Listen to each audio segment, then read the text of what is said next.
Sementara kita sekarang hidup di era centang perenang. Ya, tidak jelas ya kondisi umat ini benar-benar dalam kondisi yang sangat terpuruk ya. Kita sedang kondisinya babak belur. Nah, lalu bagaimana kira-kira kemunculan pemimpin itu? Tentunya kalau orang lain bisa tahu dia Al-Mahdi, tentu musuh-musuh Islam cepat atau lambat juga akan tahu, mendeteksi inilah Al-Mahdi yang ditunggu-tunggu umat Islam. Dan kalau musuh-musuh Islam sudah tahu Al-Mahdi yang mana,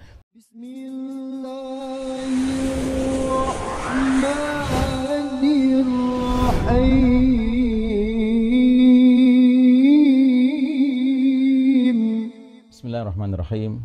Assalamualaikum warahmatullahi wabarakatuh.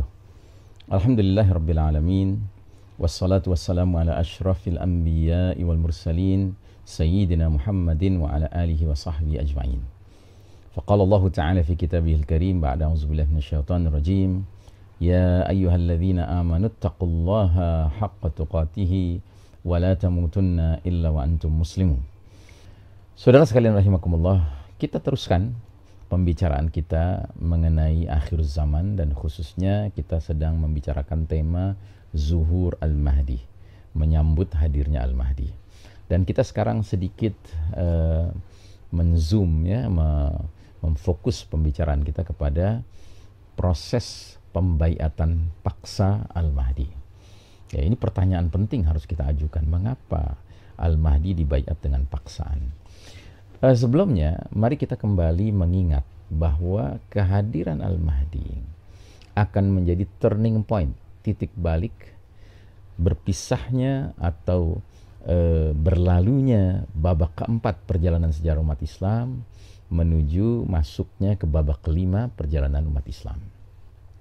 Dan kita tahu bahwa babak keempat itu disebut oleh Nabi Muhammad SAW sebagai babak mulkan jabriyah, babak para penguasa yang memaksakan kehendak mereka. Sedangkan babak kelima adalah babak khilafatun ala minhajin nubuwah, kekhalifahan yang mengikuti metode kenabian kembali. Nah, sementara babak keempat itu adalah babak di mana kita hidup sekarang ini, babak yang penuh dengan fitnah, yang sampai-sampai Nabi mengatakan ya, kaqita'il lailil muslim, laksana malam yang gelap gulita ya. Nah, dalam situasi yang seperti ini tentu sangat sulit membayangkan proses kaderisasi pembentukan pemimpin muslim itu bisa berjalan secara optimal, tidak mungkin ya. Sedangkan kita kalau belajar sejarah, kita lihat bahwa pemimpin-pemimpin terbaik ini, Khulafa ar-Rasyidin, para khalifah-khalifah yang terbimbing, Abu Bakar, Umar, Utsman, dan Ali, bukan saja mereka terbimbing oleh Allah dalam hal kepemimpinan mereka, tapi mereka ini adalah sosok-sosok yang jelas-jelas dikategorikan sebagai mubasysyirina bil jannah, telah diberi kabar gembira oleh Nabi SAW akan menjadi penghuni surga. Artinya apa? Artinya memang generasi ya para sahabat ini, sebagaimana kata Nabi, adalah khairul qarni, sebaik-baik generasi adalah generasiku. Maka siapapun pada hakikatnya di generasi para sahabat itu ya layak sekali menjadi pemimpin umat ini. Tetapi kita sekarang ini akan menyongsong babak kelima, babak yang mirip penyebutannya dengan babak kedua, khilafah ala minhajin nubuwah, kekhalifahan yang mengikuti metode kenabian dalam hal kepemimpinannya. Sementara baru saja dilewati atau dilaluinya babak keempat yang merupakan the darkest chapter of the Islamic history, babak paling kelam dalam sejarah umat Islam. Tidak ada nabi di tengah-tengah kita, sehingga tidak ada proses tarbiyah nabawiyah yang benar-benar asli sebagaimana dahulu Nabi mentarbiyah langsung para sahabat ya. Abu Bakar Siddiq, Khalifah Rashidah pertama, itu ditarbiyah langsung oleh Nabi. Umar bin Khattab, Utsman bin Affan, Ali bin Abi Thalib, mereka ini semua adalah ya tulab, ya murid-murid langsung, anak didik langsung Nabi Muhammad SAW. Sementara kita sekarang hidup di era centang perenang, ya tidak jelas ya kondisi umat ini benar-benar dalam kondisi yang sangat terpuruk ya. Kita sedang kondisinya babak belur. Nah, lalu bagaimana kira-kira kemunculan pemimpin itu? Tentunya karena tidak ada lagi nabi, karena tidak ada lagi proses tarbiyah nabawiyah sebagaimana dahulu kala, ya tidak mungkin itu berulang kembali ya. Maka penetapan pemimpin itu sangat amat wajar jika langsung Allah Ta'ala yang memutuskannya, menetapkannya. Karenanya kita mengenal gelar Al-Mahdi itu bukan saja bermakna laki-laki yang mendapat petunjuk dari Allah, tetapi juga laki-laki yang ditunjuk oleh Allah untuk memainkan peranan spesial sebagai Amirul Mukminin fi akhir zaman. Karenanya kalau kita baca hadis-hadis mengenai pembaiatan Al-Mahdi, ya, dia itu berlangsung dengan paksaan, ya. Yubayi'unahu wa huwa karihun. Mereka membaiatnya sedangkan dia dalam keadaan tidak menyukainya, tidak menginginkannya. Jadi dia dibaiat paksa, ya. Lalu siapa yang membaiat mereka? Siapa yang membaiat beliau ini, Al-Mahdi ini? Yang membaiatnya adalah orang-orang yang dipilih langsung oleh Allah, ya, yang terdiri dari jumlah yang kata Nabi mithlu ahli Badar, seperti jumlah pasukan perang Badar, yaitu 313 orang kurang lebih, ya. Dan mereka ini kumpulan orang-orang yang disebutkan dalam sebuah hadis, laisat lahum mana'atun wala adadun wala uddatun. Mereka tidak memiliki proteksi imunitas. Ya, mereka bukan pejabat-pejabat tinggi yang punya kekebalan diplomatik. Ya, mereka bukan kepala-kepala negara. Mereka bukan panglima-panglima militer negara-negara tertentu. Tidak.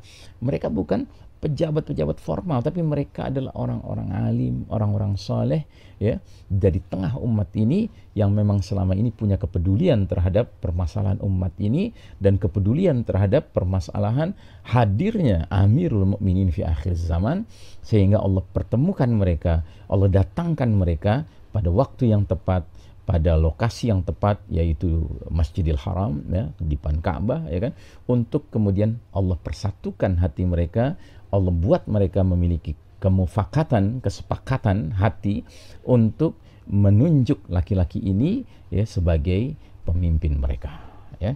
Sehingga dikatakan dalam hadisnya, sewaktu dia akan dibaiat, dia menolak, ya.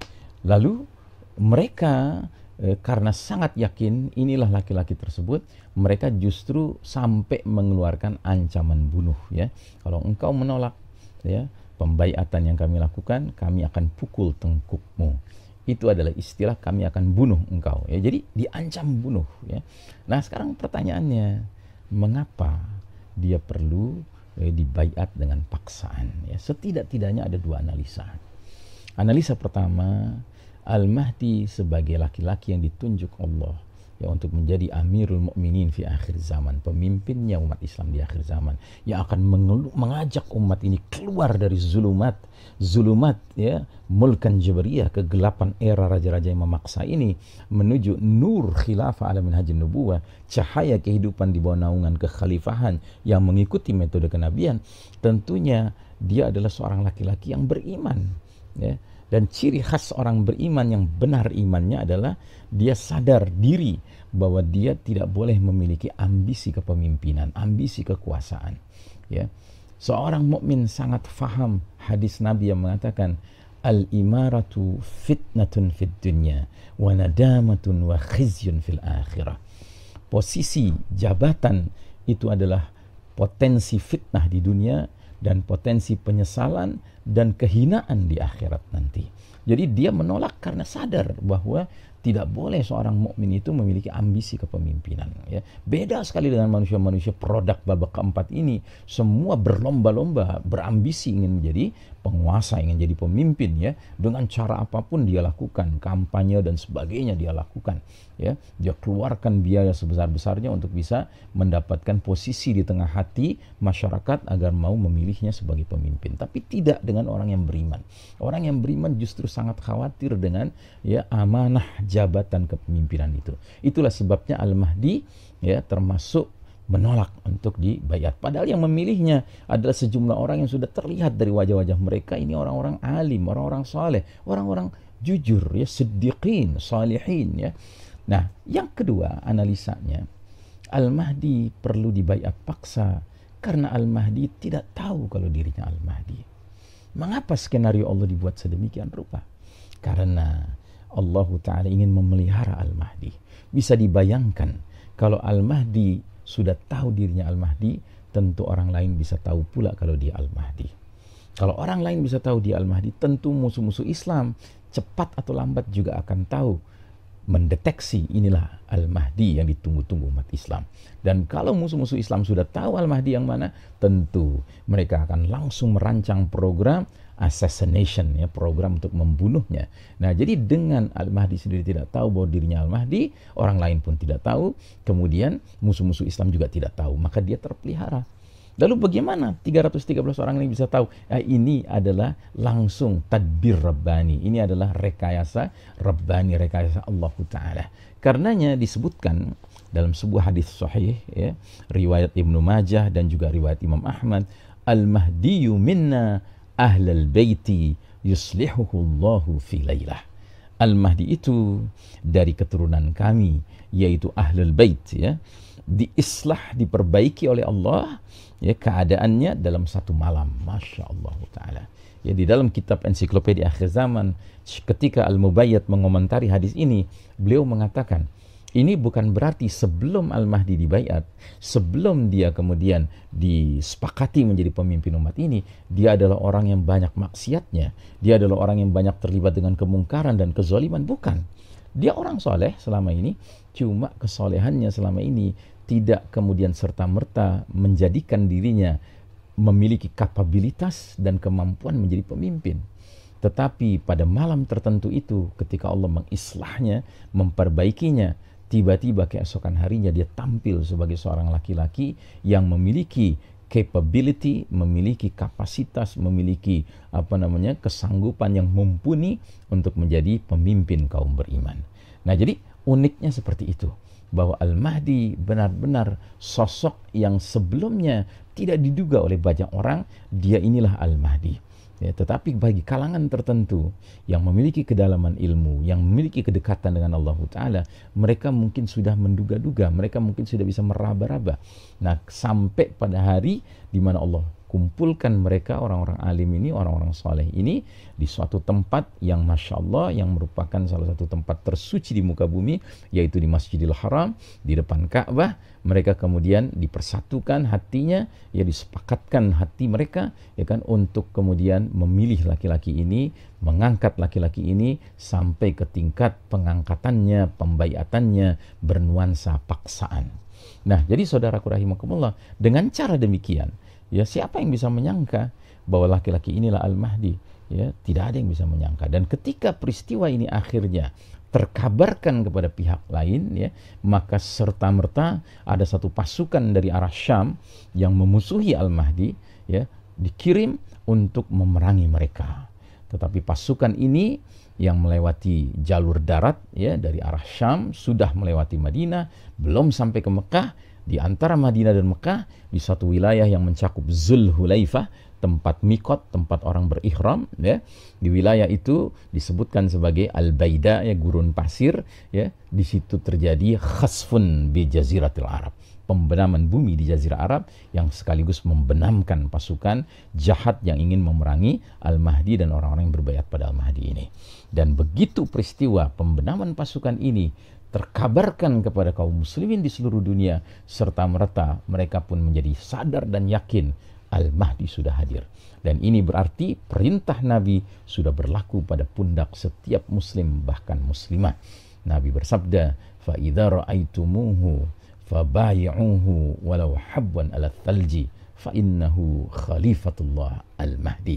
Apabila kalian melihat tanda-tanda kehadiran Al-Mahdi, berbaiatlah kepadanya sekalipun harus merangkak-rangkak di atas salju, karena sesungguhnya dialah Khalifatullah Al-Mahdi. Nah, jadi saudaraku rahimakumullah, sejak saat itu kaum muslimin, mukminin yang faham akan segera berbondong-bondong datang untuk melakukan pembaiatan di depan Ka'bah, dan ini bahkan mencakup kaum muslimin yang bukan sembarangan, tetapi mereka Abdalus Syam dan As-Saibu Ahlul Iraq, ya, dari Syam, dari Irak, yang berarti mereka mujahidin, sudah berpengalaman berjihad fisabilillah, yang menyebabkan Al-Mahdi gelombang kedua pembaiatannya adalah mencakup angkatan perang yang siap menjadi pembela, ya, dinullah, pembela al-Islam, termasuk pembela pemimpin mereka Al-Mahdi. Saudaraku rahimakumullah, mudah-mudahan Allah Ta'ala, ya, menjadikan kita orang-orang yang memiliki ilmu yang bermanfaat dunia dan akhirat, dan terutama di masa-masa seperti sekarang ini, jika Allah Ta'ala menunjukkan kepada kita tanda demi tanda bahwa Al-Mahdi sudah dekat jadwal kemunculannya, semoga kita termasuk yang Allah mudahkan, Allah izinkan, Allah pilih sebagai bahagian dari Jaisyul Mahdi. Ya, demikian. Wassalamualaikum warahmatullahi wabarakatuh.